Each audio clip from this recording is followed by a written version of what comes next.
Il y a 7 mois, à 21 ans à peine, Kevin est décédé d'un cancer foudroyant. Quelques mois avant le diagnostic de la maladie, il a souscrit une assurance décès et l'assureur refuse aujourd'hui de verser les indemnités à son père.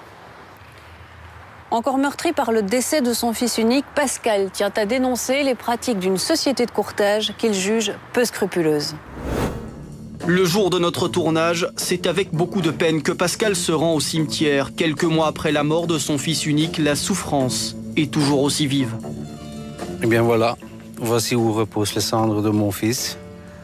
Je comptais sur l'argent de l'assurance pour pouvoir faire une plaque commémorative à son nom, pour qu'au moins quand on vient au cimetière, qu'on sache qu'il est là.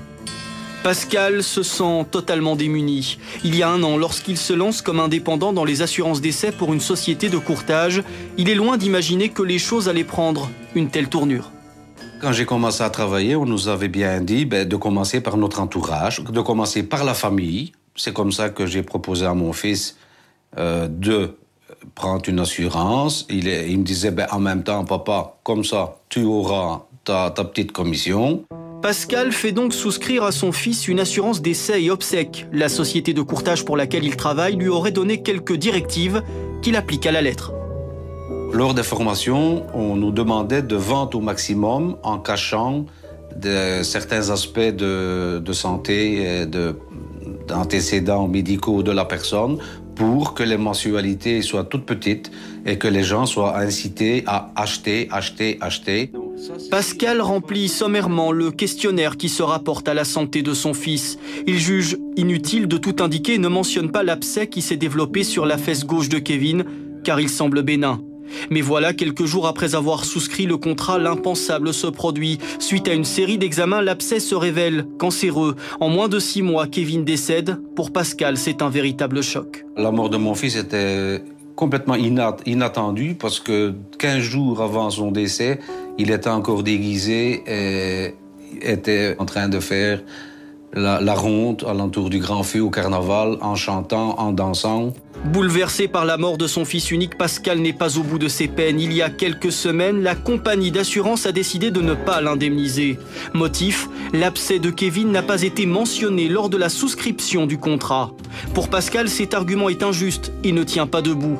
L'argent que l'assurance était censée lui verser aurait été d'un grand secours face à l'épreuve qu'il vient de traverser.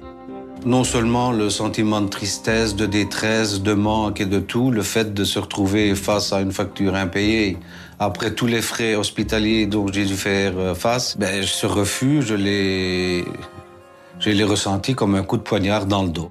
Notre journaliste a pu se procurer un certificat du médecin traitant de Kevin. Il l'affirme, lors de la signature du contrat d'assurance décès, la nature cancéreuse de l'abcès n'était pas encore diagnostiquée. Pour Pascal, ce document est une preuve de sa bonne foi. Pourtant, la compagnie d'assurance n'en a pas tenu compte. Par mail, elle nous a fait savoir qu'elle campera sur ses positions, une décision ferme qui met Pascal hors de lui. Vous vendez du bonheur aux gens avant le malheur et tout compte fait, quand vous êtes dans le malheur, ils vous y enfoncent encore plus fort. Une chose est sûre, le questionnaire médical qu'il faut remplir pour ce type de contrat pose souvent question. Alors comment un futur assuré doit-il répondre à ce document pour être en règle? C'est la question que nous avons posée à cet expert en assurance.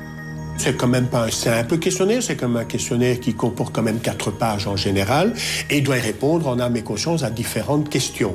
Donc exemple, avez-vous souffert de telle et telle maladie? Il doit y répondre par la vérité. S'il faut à chaque fois, à partir de la naissance jusqu'à la date du décès, marquer sur un questionnaire de santé toutes les maladies que vous avez eues, c'est 150 pages qu'il faut, et ce devrait être le docteur traitant qui devrait remplir ce document.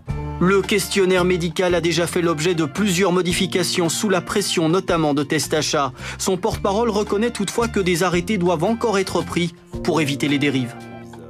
On sait qu'aujourd'hui, on demande beaucoup trop de choses aux assurés. Le simple mal de tête peut être utilisé contre l'assuré pour refuser une indemnisation. Et ça, c'est quelque chose qu'on ne peut pas continuer d'accepter. L'association de défense des consommateurs s'efforce de faire évoluer le questionnaire médical. Mais la lutte ne portera ses fruits que si les sociétés de courtage acceptent de jouer un rôle plus important dans l'information et le conseil des futurs assurés. Je trouve que leurs pratiques sont inhumaines puisque il n'y a aucune trace du décès de mon fils. ce qui représente pour moi aussi aucune trace de son vécu ni aucune trace de sa naissance.